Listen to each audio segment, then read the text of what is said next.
Salut Robin, merci d'être là aujourd'hui avec nous. Tu es le CEO de Billy, l'application de ticketing NFT.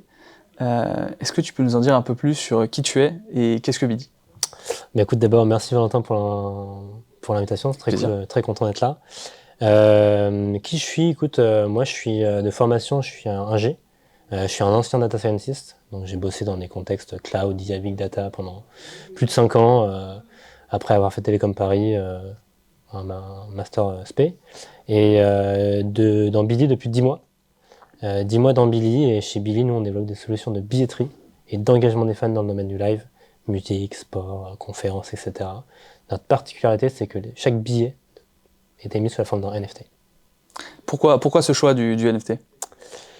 Pourquoi ce choix? Je peux parler un peu de mon vécu? Ouais, bien sûr. Ouais. En gros, si tu veux, avec mon associé qui s'appelle Étienne, qui est un créa, qui a fait du branding, concepteur, rédacteur, etc. Nous, on est potes de festival, et en fait, ça nous est arrivé avec mon coloc d'aller au Deckmantel, qui est un festival de techno à Amsterdam. Il avait acheté sa place sur TicketSwap, qui est une plateforme de revente de billets. Il arrive sur site, il scanne son billet, on lui dit « Monsieur, désolé, ce billet, c'est un faux billet. » Il a déjà été À scanné à l'enfer. 25 fois, exactement. Ah ouais. Donc on s'est dit qu'il y avait quelque chose à faire, tu vois, aujourd'hui, les NFT nous apportent, et la blockchain nous apporte de la transparence, de la traçabilité, donc on s'est dit qu'il y avait un truc à faire. Voilà, et on a fondé Billy il y a 10 mois. Ok. Et à qui vous vous adressez avec Billy? Qui sont vos clients? Ouais, nos clients, on va dire, c'est les organisateurs d'événements, ça va être les artistes, les producteurs, etc. Et les marques. L'idée, c'est d'aider nos partenaires à animer leur commu, à engager leur commu qui viennent les voir en live au travers du billet. Tout passe par le NFC, qui est un peu la clé de voûte de toute l'expérience qu'on essaie de proposer. Ok, et c'est quoi justement, tu m'en parlais un peu en off tout à l'heure, c'est quoi un peu l'expérience Billy? Où est-ce que tu veux emmener? Enfin, peut-être déjà, quels sont, je sais pas, les problèmes que tu vois aujourd'hui dans l'expérience live et où est-ce que tu veux emmener ça? Ouais, carrément. Déjà, nous, on trouvait que l'expérience de billetterie était vraiment pas sexy. Quand tu achètes un billet, c'est dommage que, à l'époque, il y a 15 ans, t'avais un truc un peu souvenir collector que t'affichais parfois dans ta chambre, tu gardais dans une petite boîte en souvenir. Cette nostalgie de la collection, on l'a perdue, on trouve ça hyper dommage. Et grâce aux NFT qui permettent de digitalement collectionner des œuvres d'art, on peut retrouver le plaisir si on fait de chaque œuvre d'art, chaque billet une œuvre d'art. Donc ça, c'est quand même assez cool. Euh, Après, nous, le point central de Billy, c'est vraiment aider les orgas, je l'ai dit, mais à créer des expériences un peu exclusives avant, pendant, après les événements, pour vraiment pouvoir, même sur le long terme, engager leur commu, tu vois. Et avec le Covid, on a vu que toute l'industrie de l'événementiel, du live, etc., a été décimée pendant près de 2 ans. Hmm. Et nous, on considère qu'il y a des tendances de fond avec la digitalisation de la société, les modes de consommation qui sont de plus en plus digitaux, qui évoluent, que de se dire avoir des expériences à la fois physiques et digitales, sur le long terme, c'est un truc qui fait vachement sens. Donc c'est ce qu'on essaie de mettre en place avec Billy. Ok, est-ce que tu as des exemples d'expériences tu vois, que Ouais. tu mets en place, que tu aimerais mettre en place dans le futur? Ouais, carrément. Des choses assez simples au final. Tu vois, là, c'est pas annoncé, mais on va bosser sur la tournée d'une artiste. Pendant quelques mois, les gens vont venir la voir en concert. À la fin de cette tournée, en fait, elle va annoncer son nouvel album. Et sa commu qui est venue la voir en live pourra écouter en avant-première, une semaine avant la sortie de son album, l'album, tu vois, C'est génial ça. grâce à Billy. Ça, Donc ça ça, c'est récompense les vrais fans. exactement, qui viennent te voir en live. Donc c'est des expériences qui sont à la fois physiques et digitales, qui sont hyper cool. Autre exemple, pour une soirée qu'on a faite, rap, les 3 artistes ont concocté une playlist qui sont partagées à leur commu une semaine après l'événement, tu vois. Donc chez Billy, c'est ça, il y a toujours un petit truc en plus qui arrive, même quand ton concert ou festival est terminé. Ok, ouais, c'est vrai que ça peut aller super loin. Je dis n'importe quoi, on pourrait même imaginer des accès backstage. Ouais, c'est des choses qu'on a faites, parce que nous, on essaie aussi de faire de chaque acte utilisateur une expérience en soi. Hmm. Nous, l'achat, il est gamifié chez Billy. Ok. T'as le concept de Billy Wonka, en référence à Charlie et la chocolaterie avec Willy Wonka et les tickets d'or. Nous, on essaie toujours d'avoir plusieurs niveaux de rareté. Dans les tickets les plus rares, t'as des expériences un peu plus golden que d'autres. Ok. En l'occurrence, notre première soirée avec Mehdi Maizy et Rad Cartier, qui sont 2 rappeurs à Orléans, en fait, il y avait 5 personnes qui ont un accès backstage et qui ont pu rencontrer les artistes, tu vois.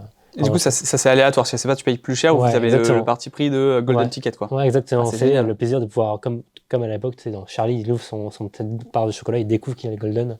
Nous, en fait, à ce qu'on appelle le reveal, les gens, peut-être un jour avant, ou 3 jours avant, ou une semaine avant l'event, ils peuvent découvrir le niveau d'entrée. Est-ce qu'ils ont le ticket d'or qui renferme l'expérience, elle est plus cool. Ok. Putain, génial. Et ouais, du coup, j'ai vu, vous avez 3 niveaux de rareté. Donc, rareté classique, rareté bronze ou argent. Et donc là, ça va être quelque chose d'intermédiaire. Donc par exemple, j'ai pas un album, un reveal d'album exactement, plutôt. exactement. Ça peut être du merch, tu vois. Ok. Là, on bosse avec une marque aussi. En gros, il y aura 200 ou 300 t-shirts, je crois, exclusifs pour ceux qui ont le ticket d'argent, etc. Mais il n'y a pas 3 niveaux de rareté, il y a N niveaux de rareté autant Ok, ouais. que les orgas veulent. Tu vois, il peut y avoir 1, 2, 3, 4, 6. Ok, ah, c'est génial. Et tout à l'heure, là, tu me parlais aussi d'un studio, la partie vraiment créative. Ouais. Est-ce que tu peux nous en dire plus? Ouais, bien sûr. Bah, en fait, il y a 3 services chez Billy. Billy Ticket, voilà, tout ce qui est vente primaire, secondaire de billets. Billy Engage avec ses expériences qu'on peut mettre en place pour prolonger l'expérience des fans. Et le studio, qui est un studio créatif qui va aider nos clients à créer leurs assets. Donc les NFT, le visuel, est-ce qu'on fait de la 3D, est-ce qu'on fait des MPK, des PNG. Voilà, on peut reprendre le design existant et le faire bouger, ajouter une couche de motion. Et on essaie vraiment d'apporter un craft spécifique parce que on trouve ça cool, tu vois, de pouvoir collectionner vraiment et de faire de chaque billet une œuvre d'art. C'est un espace de créativité, de branding. Et à côté de ça, c'est un peu comme sur ton profil Insta, où au lieu d'avoir tes photos, bah, en fait, tu as ta galerie de souvenirs de tous les événements auxquels tu as participé. Ok, génial. Voilà. Et d'ailleurs, j'ai repensé à l'instant là, sur ce fameux event à Orléans. Tu me disais là tout à l'heure que tu as eu quelques petites mésaventures. Ouais. Tu veux que je raconte? Ouais. Ouais.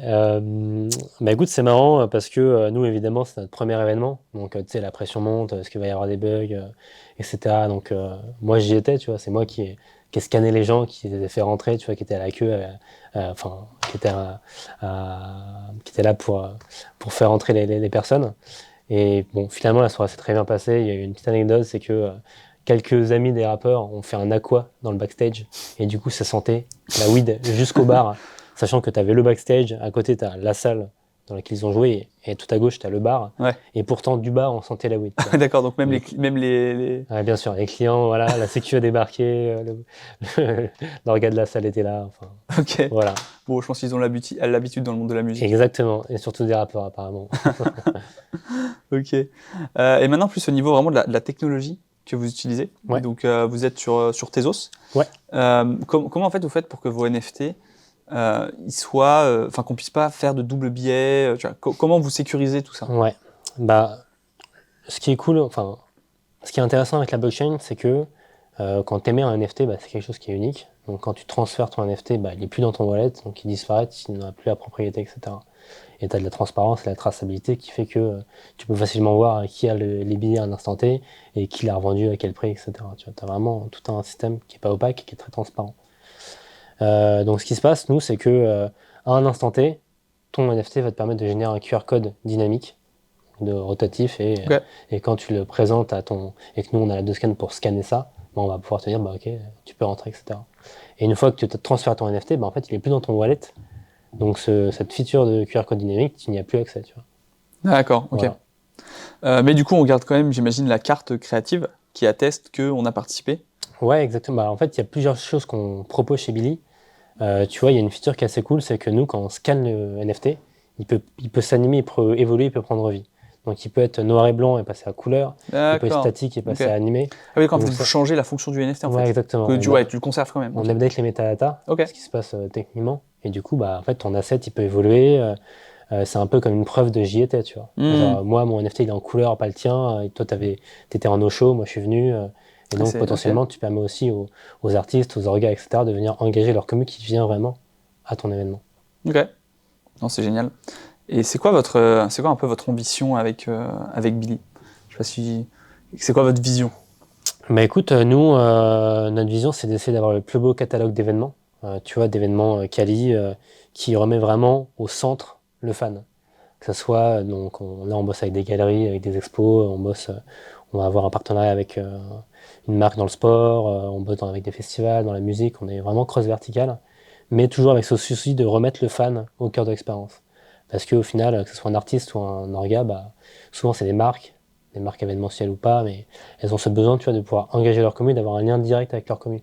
Et nous, c'est vraiment ce qu'on essaie de faire, de péter un peu les silos, tu vois, avec d'anciens grands groupes qui agissent vraiment comme un mur entre l'audience et les orgas. Et nous, on essaie de péter ce silo en vraiment rapprochant les artistes, les fans, etc. Et en créant des expériences un peu cool et plus digitales. Ok. Parce que notre monde se digitalise et c'est un phénomène de fond qu'on voit de plus en plus apparaître, surtout avec les buzzwords du métaverse qu'on entend parler souvent. Ok. Et enfin, moi par contre, je vois peut-être un peu un frein je vois un frein à l'adoption. Ouais, l'adoption, ouais. Imaginons que t'as pas de téléphone. Je sais Ouais. pas, t'as un certain âge, tu vas voir, mon grand-père n'a pas de téléphone. Ouais. Est-ce qu'il y a des solutions pour ça? Ou alors, faut vraiment digitaliser, faut avoir un smartphone, quoi. Bah, alors, en toute transparence, bah, ça va être compliqué. Ouais. Après, dis-toi qu'aujourd'hui, plus de 90% des billets sont vendus en ligne. Oui, Donc, c'est une déjà tendance de base, au niveau de l'industrie musicale. l'industrie Ok. du ticketing. Ok, d'accord. Donc, plus de 90% des billets sont vendus aujourd'hui en ligne. Donc, la digitalisation est déjà là. Donc, les gens sont quand même habitués. Il y a plus de gens qui ont un smartphone aujourd'hui qu'un compte en banque. Donc, tu vois, il y a des... Cette métrique est intéressante, ce chiffre est intéressant. Ouais, il y a des sujets de fond qui... Voilà, nous, évidemment, on ne parlera pas à 100% de la clientèle, mais en tout cas, tu peux...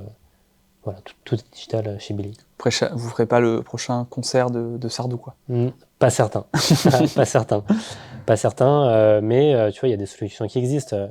En gros, si tu achètes ton billet en ligne, peut-être que tu peux aller récupérer dans un shop Oui. en physique. Ça, c'est des choses qu'on pourrait faire, qu'on ne fait pas encore. D'accord, ok. Mais, Ah voilà. oui, donc du coup, interconnecter Billy avec d'autres moyens de vente. Ouais, exactement. Ouais, D'accord, d'autres ok. canaux. C'est l'étude. Voilà. Et puis, tu vois, vu qu'on peut updater les métadatas, tu peux dire, bah, nous, c'est ce qu'on fait. Hein. Quand le QR code il a été révélé, ou quand le NFT a été révélé, ou quand il a été scanné, nous, on fait un update on-chain de la donnée, en mode ce NFT a déjà été utilisé, etc. Du coup, bah, en fait, les gens le savent. Donc, même si, je sais pas, tu as récupéré un billet physique qui était le pendant de ton billet digital, c'est des choses qui sont envisageables, Ok. mais qu'on fait pas date. Et combien de temps tu mets pour setup un événement? Imagine là demain, je sais pas, Ouais. Un festival qui t'appelle. Combien de temps il te faut? C'est quoi les ressources nécessaires? Ouais, bah en fait, nous, on a trois services chez Billy. Donc pour la partie événementielle, ticketing, c'est très très rapide, hein. C'est une histoire de quelques heures. Ok. Voilà, présentation du produit, on vous explique comment ça marche, ça va très vite. Pour la partie créative, bah, Forcément. c'est plutôt quelques semaines de travail. Tu vois, on propose des artistes, il y a une validation, on prend un brief créatif, on exécute, on délivre. Donc ça peut être une semaine comme 3 semaines en termes du craft et du niveau souhaité. Et après pour la partie expérience, bah, là pareil, on a une roadmap sur laquelle on avance de semaine en semaine. Donc le produit évolue, mais pareil, c'est plutôt quelques semaines voilà, pour pouvoir avoir toute l'expérience Billy de A à Z Ok. sur un événement. Donc globalement, vous pouvez prendre. Bon, c'est peut-être la partie créative qui est la plus compliquée, mais sinon, globalement, pourriez prendre énormément d'événements de ticketing. Parce que du coup, j'imagine qu'ils veulent tout le package en fait. Bah, alors, le sujet, c'est que vu qu'on est dans plusieurs verticales, et je pense à la musique, je pense au sport, je pense aux événements corporate, les besoins ne sont pas forcément exactement les mêmes. Donc on a une roadmap technique qui évolue en fait en fonction de nos besoins des clients. Voilà. Ok. Bon bah écoute, merci beaucoup Robin. Bah, merci à toi. C'était très cool de t'avoir ici. Avec plaisir. Et puis où est-ce qu'on peut te retrouver? Bah, vous pouvez me follow sur LinkedIn, Robin Champsey, CHAMPSEIX, ou sur Billy. Voilà, nos réseaux sociaux, page LinkedIn, page Insta, page Twitter. Ouais, et un truc aussi à mentionner, c'est quand même que tu as la page événements de ton site où il y a tous les prochains événements Billy, Ouais, notamment bien sûr. majorité sur Paris, mais j'ai vu que tu m'as dit que tu avais un événement à Orléans. Donc, Ouais, on a un event avec Cryptosphère à Marseille, ok, qui est très cool. voilà, dans toute la France, magnifique. On a un event à Paris, on a fait Orléans, on va avoir une belle annonce à l'étranger, bientôt. Ok, Donc voilà, je révèle pas un exclu, mais hâte de voir ça alors. bientôt Billetterie internationale. Parfait, génial. Merci beaucoup Robin. Merci Valentin.